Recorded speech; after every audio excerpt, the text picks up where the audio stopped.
Assalamualaikum warahmatullahi wabarakatuh. Saya Salina Fitriani, NIM 2032000009, kelas MPI 6A. Di sini saya akan membahas fungsi teori ilmu pengetahuan hubungan dengan konflik.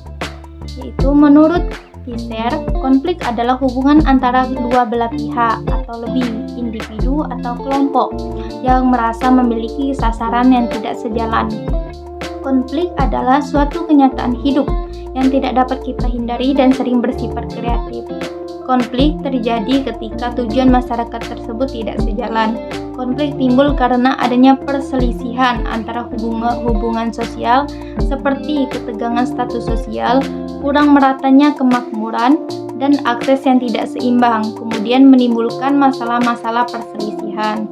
Menurut Fuad dan Maskana, konflik adalah suatu benturan yang terjadi antara dua belah pihak atau lebih yang disebabkan karena adanya perbedaan kondisi sosial budaya, nilai, status, dan kondisi kekuasaan, di mana masing-masing pihak memiliki kepentingan terhadap sumber daya alam tersebut. Selanjutnya kita bahas teori. Menurut Sugiono, teori adalah alur logika atau penalaran yang merupakan seperangkat konsep, definisi, proporsi yang disusun secara sistematis. Secara umum, teori memiliki 3 fungsi, yaitu yang pertama untuk menjelaskan, yang kedua untuk meramalkan, dan yang ketiga yaitu untuk pengendalian suatu gejala. Kemudian teori dialektika Hegel. Dialektika Hegel terdiri dari 3 tahap. Yang pertama yaitu tesis, yakni membangun suatu pernyataan tentang suatu ide atau gerakan historis. Yang kedua yaitu antitesis, yakni suatu pernyataan argumentatif yang menolak tesis. Yang ketiga yaitu sintesis, yaitu suatu upaya untuk mendamaikan tegangan antara tesis dan antitesis. Biasanya para ahli mengaitkan konsep dialektika ini dengan filsafat Hegel, walaupun Hegel sendiri tidak pernah secara eksplisit menyatakan argumennya melalui konsep tesis, antitesis, dan sintesis tersebut. Justru Hegel menyatakan bahwa ia mendapatkan argumen itu dari filsafat Kant. Kemudian kita bahas teori satyagraha. Satyagraha dapat diartikan sebagai kekuatan atau kebenaran. Satyagraha merupakan suatu kekuatan yang dihasilkan melalui proses kepatuhan terhadap kebenaran. Banyak yang mengira jika satyagraha merupakan perilaku tanpa kekerasan.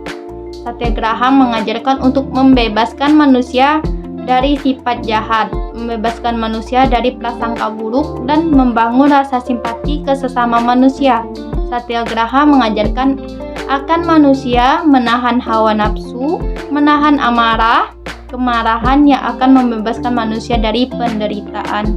Langkah-langkah dalam menggunakan teori satyagraha yaitu dijelaskan dengan strategi atau taktik konflik, yaitu yang pertama itu strategi langkah bijak, merupakan dengan menggunakan negosiasi dengan arbitrase yang meliputi pengumpulan dan analisis fakta di tempat konflik dengan partisipasi lawan konflik. Kemudian mengidentifikasi minat yang sama dengan lawan konflik. Kemudian formulasi tindakan dan diskusi yang diterima lawan konflik. Kemudian upaya untuk kompromi tetapi tidak mengalahkan pada suatu hal yang esensial.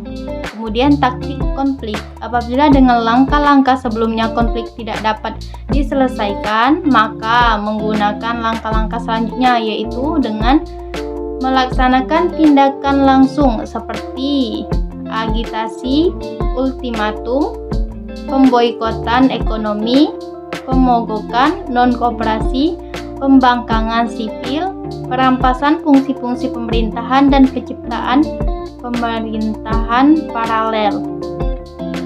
Jika salah satu dari tindakan tersebut dapat menyelesaikan konflik, tindakan berikutnya yaitu tidak diperlukan. Strategi satyagraha juga bisa diterapkan untuk semua jenis konflik. Kemudian pandangan Islam mengenai konflik. Sudut pandang Islam, konflik jika terjadi sungguh jauh dari nilai-nilai syariah.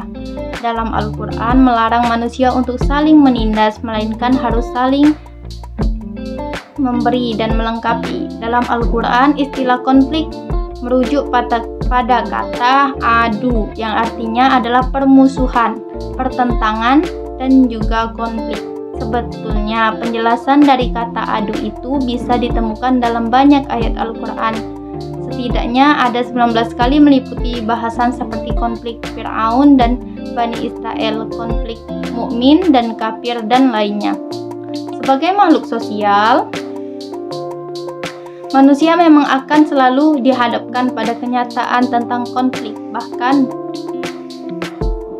Dahrendorf dalam Margaret menganggap manusia memiliki sifat ganda, memiliki sisi konflik dan sisi kerjasama.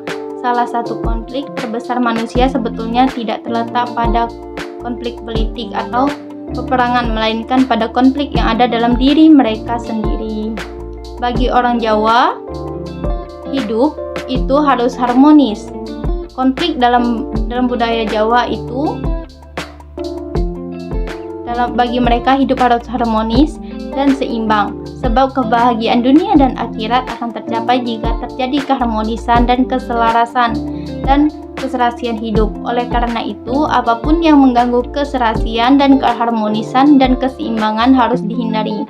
Pepatah Jawa banyak mengajarkan pentingnya menjaga keharmonisan, keseimbangan, dan keselarasan di masyarakat. Salah satunya seperti ungkapan yang berbunyi, kerah agawe kububrah, rukun agawe sentosa. Artinya, dari ungkapan ini adalah permusuhan, apalagi konflik sosial hendaknya dihindari karena akan menimbulkan kerugian, yakni kerusakan, bahkan kehancuran. Sebaliknya, kerukunan sebaiknya perlu dijaga dan dikembangkan karena dengan bermodal kerukunan masyarakat akan memiliki ketentraman. Sekian dari saya. Assalamualaikum warahmatullahi wabarakatuh.